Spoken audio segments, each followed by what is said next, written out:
Okay.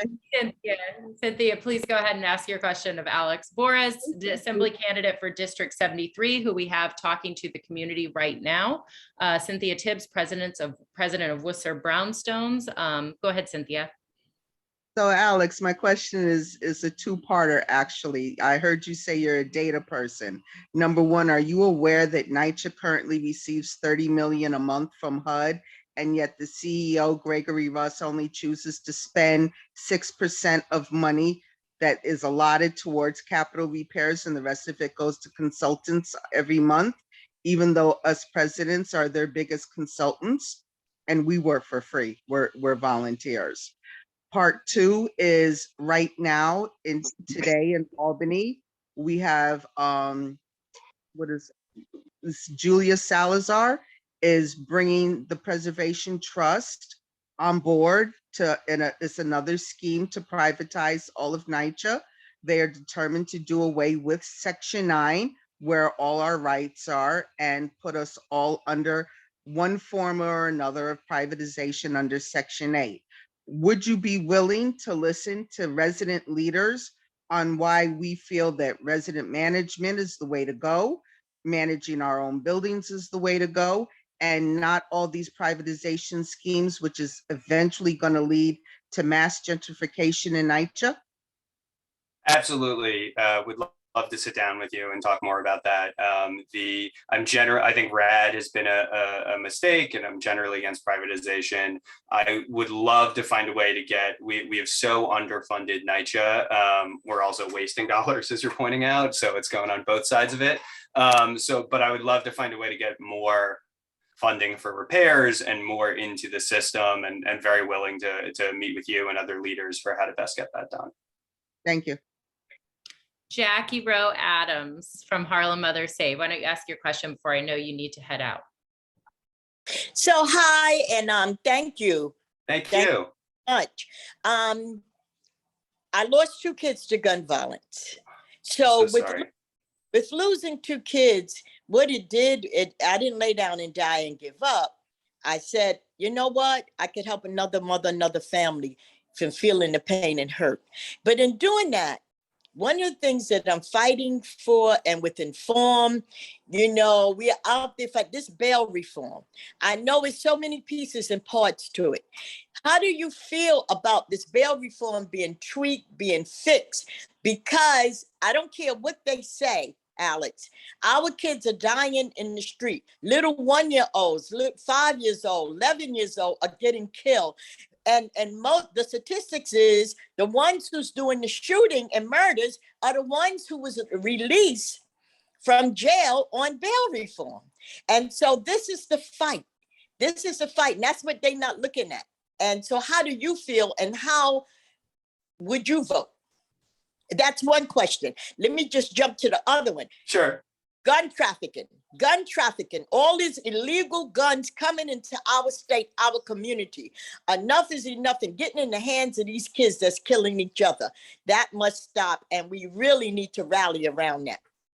100%. Well, first of all, I'm so sorry for your loss, and you stepping up and trying to prevent it for others is, it's incredibly admirable. I can't say the words enough for that. So thank you for your advocacy. I'm a data guy. I would love to see that data you're referencing. I'm always for tweaking things and improving them where we can. I think one of the challenges with bail reform has been that it's all anyone wants to talk about, when there's so many public safety issues, like you pointed out, of guns coming in and other things that we're doing that haven't gotten any attention and focus. And so we absolutely need to break the iron pipeline. We know where guns are coming in, right? There are no manufacturers of guns in New York City, and many are coming in cars, and many are coming in through the Port Authority, and others are getting 3D printed from ghost guns, and we haven't really enforced any of the crackdown there. And so this is not a problem where we don't know where it is or how it's happening. And we need to be taking bold action to stop the onslaught of guns coming in. Absolutely. Absolutely. Thank you. Thank you. Let's see. Hunter, could you ask your question? I didn't get to it on education. Sure. Thank you. And thanks for coming here to talk with us. I would like to ask about your opinions on gifted and talented programs and on the SHSAT and screen middle schools that group kids, tend to group kids by ability. What are your thoughts on those things? I am a huge beneficiary of gifted and talented programs. I went to Hunter High School and I tested into PS6, and it made such a difference in my experience growing up. And I would love for more students to be exposed to them. We need to ensure that those programs aren't only funded on the Upper East Side, right? The distribution of opportunity in New York City is much broader than the distribution of funds and distribution of these programs. And so we need to be spreading those. We need to be also making sure that every school has the resources to prepare people for the eventual test or for other opportunities. And right now we're failing in too many schools to really provide a true opportunity. If you look at the demographic breakdown of my class at Hunter, does not look like the demographic breakdown of New York City. And I dare anyone to say that that is the demographic breakdown of talent in New York City. We need to ensure that opportunity is spread in much the same way. I'm not someone who wants to get rid of gifted and talented, get rid of any of these programs. And I also want to make sure that we're giving opportunity to schools throughout the 5 boroughs. Quick follow-up, would you support a state law that would mandate all kids be tested or identified, for gifted and talented, and that they provided services? Interesting. I'm hearing this for the first time. I'd have to think more about it, and I'd want to think about how the test is actually implemented to ensure that it is giving everyone opportunity and not perhaps reinforcing the opportunity of those that can study for the test and get specific resources and prep for it. But I'd love to talk more about it. Thank you. Alex, can I just clarify, are you keeping the G&T programs and the SHSAT and adding new, adjusting what we currently have, eliminating some? Can you just clarify for me on that? Yeah, I'm for gifted and talented programs. I want an expansion throughout the 5 boroughs, and I want an expansion of the funding on the non-gifted and talented programs. The state has held back its foundation aid for years, and this is one of the things on my website of how we need to be putting more into the schools, period. Mm-hmm. On the specialized high school exam, the law at the state level is that you can only use the exam for admissions. Mm-hmm. I think there's much room, like we do with college admissions, to expand it to have tests and other things that are part of it. And so I find it hard to believe, given the results, that the best thing is to only have the test. But that also doesn't mean that we should have no test as a way of including people. And then, sorry, Susan, one more follow-on. Do you support the mayor's plan to screen kids much earlier so that we can capture them before they get to, let's say, taking a specialized high school exam, and making sure they get the learning resources they need? So, for example, in schools where you need more resources for learning disabilities, they're getting more funding. And that said, do you also support or not support mayoral control of schools? I haven't read the mayor's plan, so I'm happy to follow up on that one. I don't want to comment before I've seen it. Mayoral control, I think, should be extended. I don't think we should let it expire in 15 days or so when it sets. There are changes to it that should be made. I don't think it has held our schools as accountable as it should, and I'd like to see a little more voice for parents there. And I would also like to see more set terms of those on the board so that they can think independently and make choices independently. But I think that's a extension and reform of mayoral control. Thank you. Susan, go ahead and ask your question. Thank you. So I actually have kind of an overlapping question. I was a victim of an anti-Asian hate crime. So my question to you is, there's been a lot of hate crime in my community, and a lot of the perpetrators have been identified as mentally ill. Now, my question to you is, at what point do you think we need to strengthen Kendra's law? Because we are doing a disservice not only to our community and the victims or survivors of hate crime. Also, we are doing a disservice to those who are mentally ill, who are acting out in the general public. I myself have not been on the subway since March of last year. And I just started going on the subway, and now I'm fearful because someone was just murdered on the subway 2 weekends ago. So my question to you is, what is your stance on Kendra's law, which is, the mentally ill, but also how do you look at tweaking it? Yeah. First of all, you're not alone in that fear, right? Ridership in the subway is 60% of what it was before the pandemic. And so we have a long ways to go and crime is the same number of crimes, but with only 60% of the riders, right? And so we have a long way to go to both make it safe and to ensure that people feel safe. As I said, my family's been impacted by mental illness, and I'm very glad that those in my family have gotten the treatment that they needed. That is a compassionate place to come from. And I think many families who have been impacted feel that same way. There's a long history of states not taking advantage of laws like this and not having the best interests of people at heart. And so I understand the wariness that some have. But I don't think that has been our experience in New York, mostly for the past 20 years as Kendra's law has been there, and the changes that were just made in the budget of making it so that we can take into account not just someone threatening harm to others, but if they can't actually care for themselves and having some expansion around that, I think were positive moves. Now, we should always continue to monitor and check, but I supported those changes, and I think it's important to get treatment for people that need it.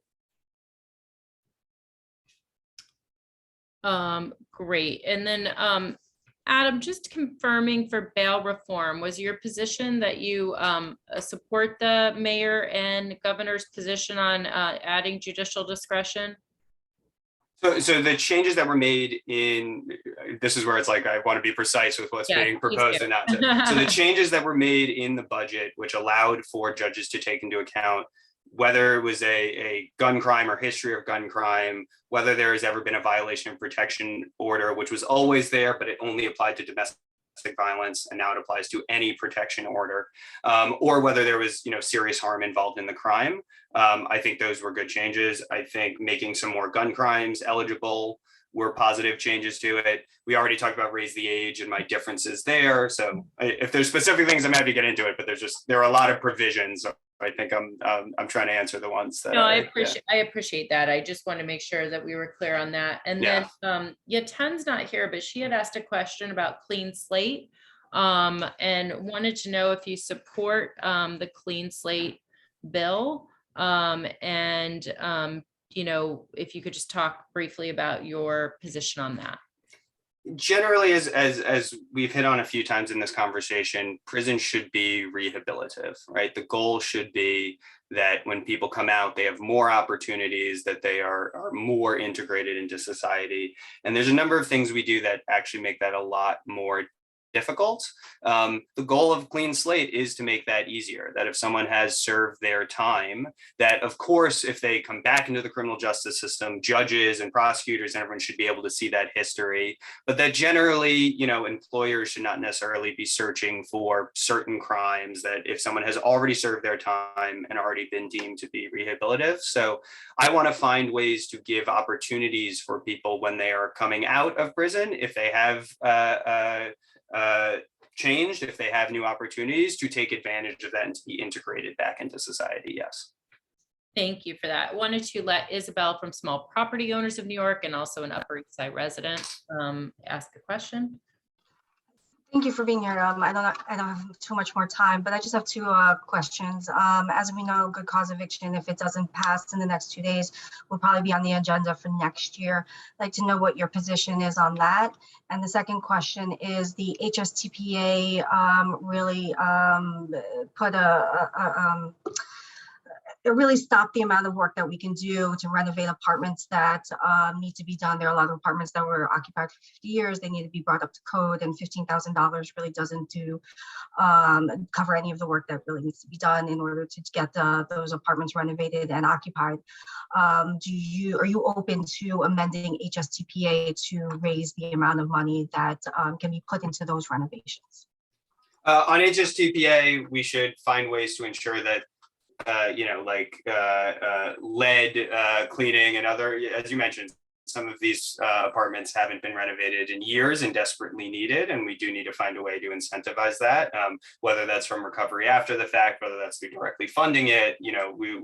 We shouldn't be letting apartments fall into disrepair. So yeah, very open to talking more about ways of supporting that. On good cause eviction, there are changes to the existing bill that I would like to see. We've even had Senator Salazar say that it's not supposed to apply to co-op owners, but I think the way it's written, it does.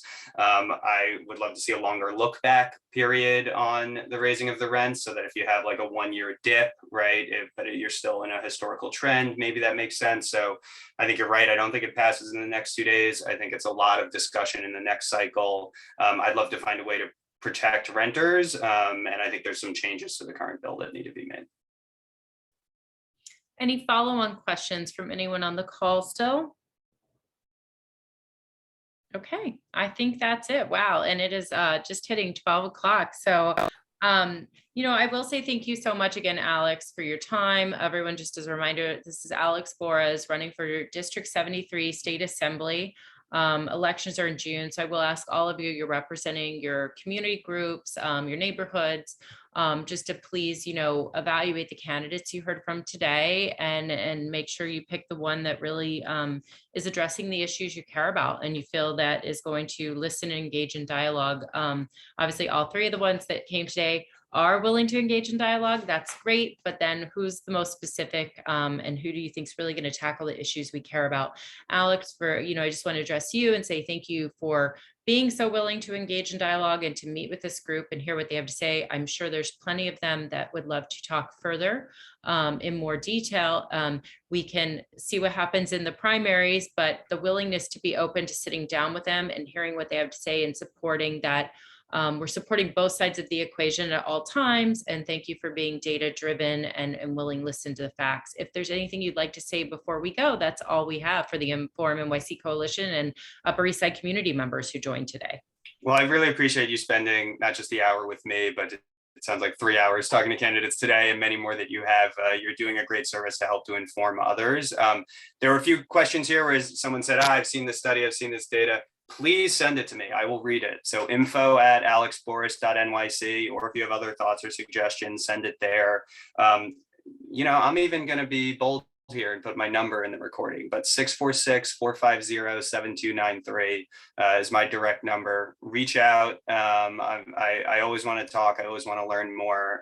So I thank you for this, and I look forward to continuing to talk.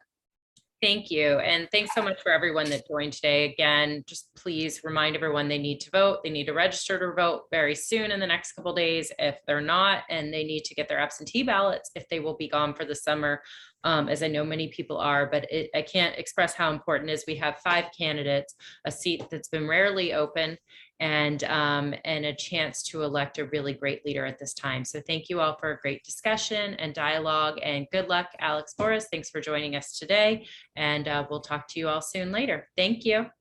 Thank you.